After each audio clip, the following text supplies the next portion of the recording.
Welcome back to The Line, the online news site NM Politics, which is run by independent journalist Heath Hausman. He recently released a 5-part series on Spaceport America.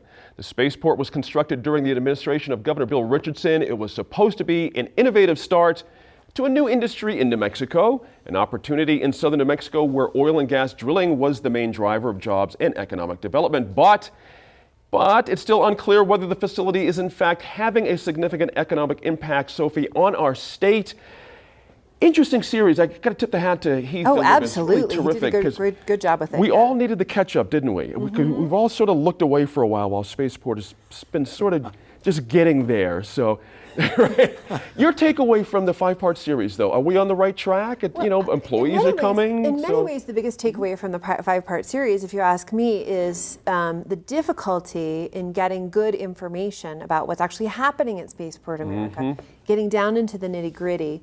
And in part, that is because, apparently, the companies that are coming here who are attempting to innovate in this arena are really hoping to keep their trade secrets secret. That's right. And we have, as you often see with public-private partnerships, this clash between New Mexico's values and that we place in open information and the ability to find out, for instance, is this program working for New Mexico, versus the businesses, I think, quite natural incentive to try and keep their information private. And so while there is interesting information coming out of that piece, I do think that there is also this big asterisk. It would be great to know more. That's a good point. That's a very good point. We just want to see something happen there. It's a big investment. The county that it got dinged. Governor Richardson leaned on them pretty hard to get that passed, and it worked out. But regrettably, this is space, and things happen. And there was a tragedy out west in California with their progress on this with Spaceship Two, and that was awful. Someone died, another injury. We've had to wait a 2-year period to have this happen. Are you optimistic that something can happen at this point, Giovanna? Are you feeling like there's some momentum here? I love that we're out front and trying to be a leader on this. I love that. I think that New Mexico needs these kinds of new, as we were moonshots, earlier, really. Yes. Right. How developing new industry and Sure. diversifying the economy and things. And so I'm super excited about this spaceport. I think that there's a lot of potential to showcase New Mexico talent, to showcase New Mexico assets. I know that people are nervous about being competitive because now Virginia and Florida are also building spaceports. That's right. But let's not be too fearful. Let's keep moving it forward. I like the spaceport. Let's keep moving. Is there a line for you on what we invest as New Mexicans versus what we get back and when? Is there a line for you? This can't go forever, certainly. We just keep paying out. It can't go forever. I think we need some commercial investment. It can't just be a government-funded project, really. Right. It really can't. Yeah. And kudos to the communities in Doña Ana County and Sierra County who have passed that tax and are paying for a lot of it. Right. They want to see a return on their investment.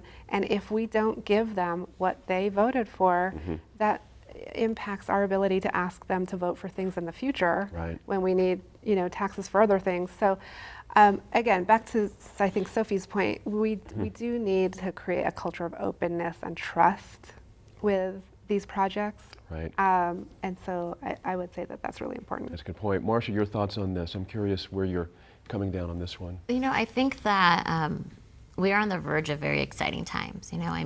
It's important that Virgin Galactic did take a step back because a life was lost. Right. And when we're talking about, launching humans into space, that's a really big deal.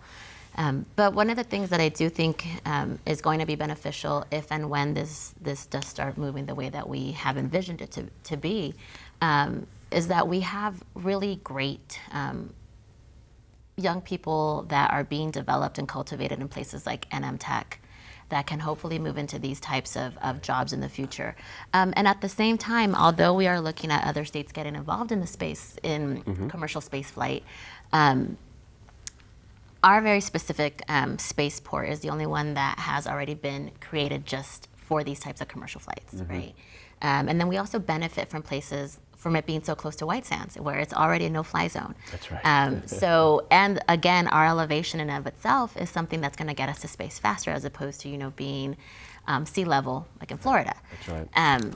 So, could this really be something that's going to truly move New Mexico forward? Absolutely. Are there a lot of things in the way that could prevent this from happening, like the fact that, you know, the tax money that was supposed to just go for the development of it is now being used for operations and salaries?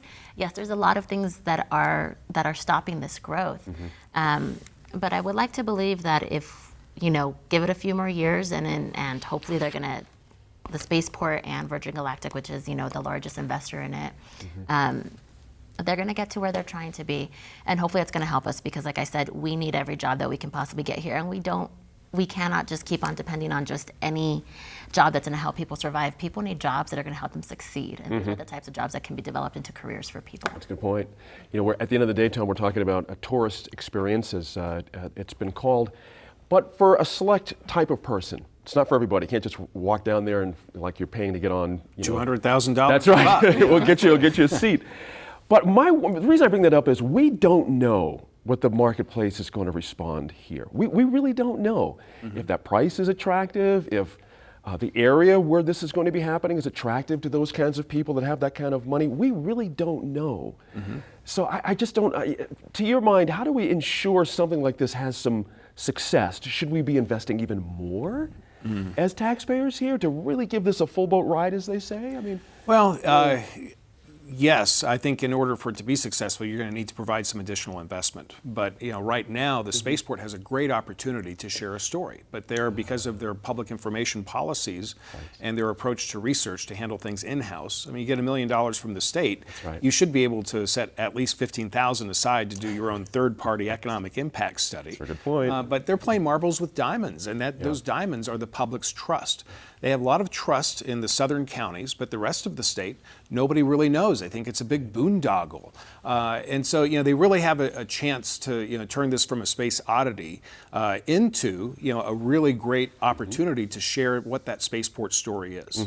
what's the opportunity for Las Cruces in the area? I mean, how do we? Oh, it's a wonderful opportunity. I mean, you know, the biggest challenge is infrastructure. Okay. Right? They have a lot of infrastructure out in the middle of nowhere, but they don't have a lot of infrastructure to get people from point A to point B. Good point. At Truth or Consequences, you know, great opportunities there to, you know, be that hub with the hot springs. We'll kind of take in that tourist destination. Right. Down in Las Cruces, you know, you have the El Paso Airport, which, and not only that, but you have a lot of private aircraft as well. And that's another problem too. You know, a lot of these, you know, if you have $200,000 to spend on a space shot, you know, you're going to probably fly in on your own jet. Good point. And you're not going to want to take dirt roads. That's right. And so there's you know, there aren't any hotels out at Spaceport America. Right. So there's a lot more thought and process, but I think Spaceport needs to help themselves by sharing more of their story, protecting the information that needs to be quiet. Right.